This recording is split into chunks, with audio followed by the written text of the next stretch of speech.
है। गवर्नर की हैसियत क्या है? तो बेहतर काम की बात करो यार। और वो कहते हैं कि गंडापुर साहब के साथ मेरी रिश्तेदारी भी है। किसकी रिश्तेदारी है? गवर्नर साहब कहते हैं तुम खुद चोर हो, तुम्हारा लीडर चोर है, रिश्तेदारी भाड़ में जाए। मेरी एक पार्टी है, मेरी पार्टी मेरी रिश्तेदार है। मेरी ऐसे किसी बड़े से रिश्तेदारी नहीं है कि जो चोरों के फॉलो करते हैं और खुद चोर हो। मैं रिश्तेदारी कौन ही नहीं करता हूँ। बाकी वो लिमिट से बार बार निकलता है, वो बार बार मेरा नाम इसलिए लेता है कि मैं उसका नाम लूँ और वो थोड़ा सा टिकटॉक पे आ जाए। और लानती इंसान, तेरा काम क्या है? तू बार बार वजीर आला कर रहा है, तेरी हैसियत क्या है? अभी तुझे हाउस से निकाल के बाहर रोड में फेंक दूंगा, ये तेरी हैसियत है? इस तरह तू बड़ी बड़ी बातें कर रहा था, अब तू घुस के दिखा के हाउस में वहां से निकाला है। मैं इज्जत के लिए, एक सिस्टम के लिए बर्दाश्त कर रहा हूँ। रोजाना बैठ के 9 मई का मुल्जिम, वो तेरे बाप का काम है 9 मई पे। तू मुद्दई भी बना हुआ है, तू जो है गवाह भी बना हुआ है, तू जज बना हुआ है। तू कौन है 9 मई पे ना लेने वाला? तू गवर्नर आदमी है, कौन हाउस पे रहे, उन्हें गाड़ियां भी बंद कर दूंगा, पेट्रोल भी बंद कर दूंगा, तेरा खाना पीना भी बंद कर दूंगा। तू बैठा होगा रोड के ऊपर, शर्म नहीं आती इनको? खान साहब को रिलीफ मिल रहा है अदालतों से, क्या कहेंगे इस बारे में? मुस्तकबिल क्या आप देख रहे हैं? सारे जेली पर्चे हैं, साबित हो गए और हम हिसाब लेंगे इस बात का कि वो साइफर केस जो हम कह रहे थे कुछ नहीं है, उस पे खान साहब को इतना अरसा आपने जेल में रखा है। ये कोई मजाक बना हुआ है कि आप जेल में डाल लोगे, साबित नहीं कर सकोगे, उसके बाद आप आराम से बैठ के हम बरी हो जाएंगे, हम छोड़ देंगे। निजाम को ठीक करना है, इंशाल्लाह निजाम को ठीक करेंगे। और बाकी ये जो कुछ लोग यहाँ बैठे हुए हैं, मैं इनको वार्निंग दे रहा हूँ। मैं इस शख्स को समझता नहीं हूँ, इस गवर्नर को इसकी अहलियत है कि मैं इसका नाम लूँ। इतने दिनों से मैं बर्दाश्त कर रहा हूँ, बार बार आता है, फिर कभी एक बात कभी दूसरी बात। अपनी औकात में रहो भाई। तेरी औकात ये है कि तू तो हम तीनों भाइयों से हारा हुआ है, ये तेरी पॉलिटिकल हैसियत है। और तेरा लीडर भी मैं जानता हूँ, और तेरे लीडर का जो तुम्हारा वो चेयरमैन बना हुआ है। फिर मैंने खाते खोले ना, वसीयतें बताई, मुंह दिखाने के नहीं रहोगे। जाओ पहले बिलावल से पूछो कि बिलावल तुम जो आज तुमने लिया था एडमिशन, किस बुनियाद पे लिया था? ये पूरी कौम को बता रहा हूँ कि बिलावल से सवाल वीडियो जरूर करे कि वज़ीर आला पख्तूनख्वा कह रहा है कि तुमने एक एडमिशन लिया था ऑक्सफोर्ड में, किस बुनियाद पे लिया था? वो बताओ, फॉर्म दिखाओ। उस फॉर्म पे कौन को पता चलेगा कि ये है क्या है, कि ही है कि क्या है। Thank you. बिस्मिल्लाहिर्रहमानिर्रहीम। इय्याका नअबुदु व इय्याका नस्तईन। हमारा जो कि पेशावर जो हमारा कैपिटल है, सूबाई हमारा ये फेस है पूरे सूबे का, क्वालिटी ट्रांसपोर्ट बहुत जरूरी है। बिहार टीम ही अपना काम कर रही है बेहतरीन तरीके से। इंशाल्लाह हम एक क्वालिटी ट्रांसपोर्ट के लिए जा रहे हैं। एक और रूट हमने आज शुरू किया है इंशाल्लाह। इसके अलावा मजीद जो रूट्स हैं जो लिंक करते हैं बीआरटी और एरियाज को, उन पे भी इंशाल्लाह क्वालिटी ट्रांसपोर्ट इंशाल्लाह इस तरह हम लोगों को सस्ती और क्वालिटी ट्रांसपोर्ट मुहैया करेंगे। वज़ीर आज़म ये बताएं, वफाकी हुकूमत की जानिब से खैबर पख्तूनख्वा के मेगा प्रोजेक्ट्स पर कट लगा दिया गया है, ये नहीं है कि अवाम को महरूम रखा जा रहा है? कमजोरी तो मैं नहीं कहूँगा, मैं कहूँगा कमजोरी है। ये कमजोरी है इनकी। और इनका ये ख्याल है कि पख्तूनख्वा के लोग अपना हक नहीं ले सकते, या जो नुमाइंदे उन्होंने चुने हैं वो हक नहीं ला सकते, तो इनकी भूल है। मैं पहले भी वार्निंग दे चुका हूँ, दोबारा वार्निंग दे रहा हूँ। ये प्रोजेक्ट्स हमारे प्रोजेक्ट्स हैं, हमारे सूबे का ये हक है, हमारी आवाम का ये हक है। और इनकी कटौती करके अगर ये समझते हैं कि ये जिन कंधों पे सवार हैं, तो उन कंधों से उतार के नीचे फेंक के इनको घर भेजना हमारे लिए कोई मसला नहीं है। ये अगर इन चीज़ों को ठीक नहीं करेंगे और इनको जो इन्होंने अपनी तरफ से कटौती की है और ये इनको ड्रॉप किया है, अगर इनको इन्होंने बहाल ना किया तो फिर दमादम मस्कर अंदर से तैयार हो जाएंगे। सर, आपने भी एहतजाज का ऐलान किया था, तो उस हवाले से कोई तैयारियां हो रही हैं या नहीं? हमारी तैयारी तो हर वक्त मुकम्मल है माशाल्लाह। हमारा इतना मैंडेट है कि हमने सिर्फ आवाज़ लगानी है और आवाम तैयार है इंशाल्लाह।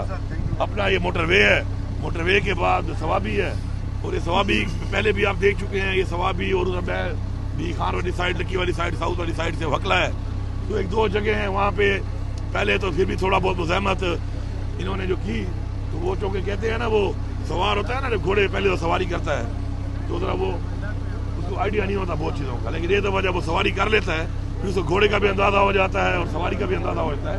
तो अब तो हमारे लोग सवार बने हुए हैं, घुड़सवार बने हुए हैं, तो ये जो रास्ते में अगर आएंगे तो कुछ इन कंधों पे सवार हैं, उस कंधों से नीचे पहले इनको गिराएंगे और उस पर घर भेजेंगे। वैसे भी इनसे हुकूमत चलनी नहीं है, बजट तक ये पेश कर नहीं पा रहे, मुल्क का दिवाली इन्होंने निकाल दिया है।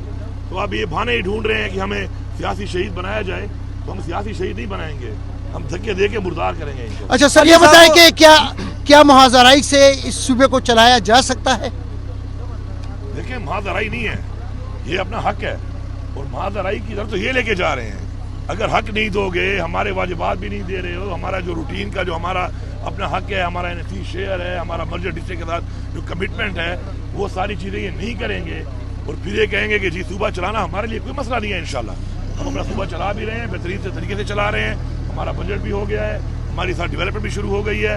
ہمارا فلائی بجٹ ہے, ہم نے عوام کو ٹیکس میں ریلیف بھی دیا ہے, ہم عوام کو بھی ریلیف دیں گے انشاءاللہ, اپنے کام بھی جاری رکھیں گے, اور ساتھ ساتھ جو واجبات ہیں وہ بھی مانگتے ہیں, اور ان سے بیسیکلی ملک نہیں چل رہا. لیکن یہ آپ دیکھیں کہ عمران خان کے ٹائم میں انہی وسائل کے ساتھ بجلی کا کیا ریٹ تھا, 16 روپے, آج 65 روپے سے مہنگی کر کے لوگوں کو نہیں مل رہی. پیسہ کہاں جا رہا ہے؟ پیٹرول کو دیکھ لیں, دنیا میں مہنگا تھا, ہم سستا دے رہے تھے, دنیا میں سستا ہو گیا ہے, یہ اتنا مہنگا کرنے کے بعد پیسہ کہاں جا رہا ہے؟ گیس کو دیکھ لیں, اتنی مہنگی کرنے کا پیسہ کہاں جا رہا ہے؟ تو یہ نائل ہیں, ملک کو یہاں تک لانے والے بھی یہی ہیں. تو پھر رجیم چینج کے بعد سازش کے تحت عمران خان کی حکومت گرائی گئی, اس کے بعد جو حرکت انہوں نے کی ہے اور ملک کا حال کیا ہے, انشاءاللہ وہ جلد عمران خان ہی آئے گا اور ملک کو دوبارہ اس حالات سے نکال کے ایک وہ پاکستان کہ جو پاکستان ہے اصل میں, انشاءاللہ وہ پاکستان ہم بنائیں گے. علی صاحب آپ مسلسل صوبائی حقوق کی بات کر رہے ہیں, لیکن یہ کہا جا رہا ہے کہ آپ کا انداز بڑا جارحانہ ہے. دوسری جانب گورنر صاحب کا جو رویہ ہے آپ کی طرف وہ انتہائی لینینٹ ہے. گورنر کی حیثیت کیا ہے؟ تو بہتر کام کی بات کرو یار. اور وہ کہتے ہیں کہ گنڈاپور صاحب کے ساتھ میری رشتہ داری بھی ہے. کس کی رشتہ داری ہے؟ گورنر صاحب کہتے ہیں تم خود چور ہو, تمہارا لیڈر چور ہے, رشتہ داری بھاڑ میں جائے.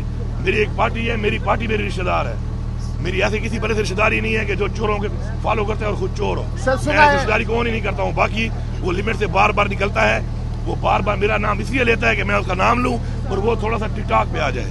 اور لانتی انسان, تیرا کام کیا ہے؟ تو بار بار وزیر اعلیٰ کر رہا ہے, تیری حیثیت کیا ہے؟ ابھی تجھے گورنر ہاؤس سے نکال کے باہر روڈ پہ پھینک دوں گا, یہ تیری حیثیت ہے؟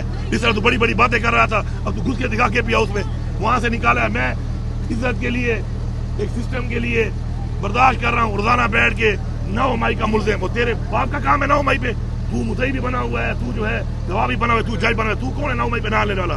تو گورنر آدمی اپنے گورنر ہاؤس پہ رہے, انہیں گاڑیاں بھی بند کر دوں گا, پیٹرول بھی بند کر دوں گا, تیرا کھانا پینا بھی بند کر دوں گا. بیٹھا ہوگا روڈ کے اوپر, شرم نہیں آتی ان کو.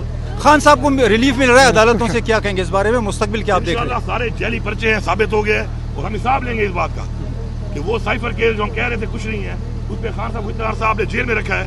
یہ کوئی مذاق بنا ہوا ہے کہ آپ جیل میں ڈال لو گے, ثابت نہیں کر سکو گے, اور اس کے بعد آپ آرام سے بیٹھ کے ہم بری ہو جائیں گے, ہم چھوڑ دیں گے. نظام کو ہم نے ٹھیک کرنا ہے انشاءاللہ, نظام کو ٹھیک کریں گے. اور باقی یہ جو کچھ لوگ یہاں بیٹھے ہوئے ہیں, میں ان کو وارننگ دے رہا ہوں, میں اس شخص کو سمجھتا نہیں ہوں, اس گورنر کو اس کی اہلیت ہے کہ میں اس کا نام لوں. اتنے دنوں سے میں برداشت کر رہا ہوں, بار بار آتا ہے, پھر کبھی ایک بات کبھی دوسری بات. اپنی اوقات میں رہو بھائی, تیری اوقات یہ ہے کہ تو ہم تینوں بھائیوں سے ہارا ہوا ہے, یہ تیری پولیٹیکل حیثیت ہے, اور تیرا لیڈر بھی میں جانتا ہوں, اور تیرے لیڈر کا دوسرا تمہارا وہ چیئرمین بنا ہوا ہے. پھر میں نے کھاتے کھولے نا, وصیتیں بتائیں, منہ دکھانے کے نہیں رہو گے. جاؤ پہلے بلاول سے پوچھو کہ بلاول تم جو آکسفورڈ ہے تم نے لیا تھا ایڈمیشن, کس بنیاد پہ لیا تھا؟ یہ پوری قوم کو بتا رہا ہوں کہ بلاول سے سوال میڈیا ضرور کرے کہ وزیر اعلیٰ پختونخوا کہہ رہا ہے کہ تم نے ایک ایڈمیشن لیا تھا آکسفورڈ میں, کس بنیاد پہ لیا تھا؟ وہ بتاؤ, فارم دکھاؤ, اس فارم پہ قوم کو پتہ چلے گا کہ یہ ہے کیا ہے, کہ ہی ہے کہ کیا ہے. Thank you.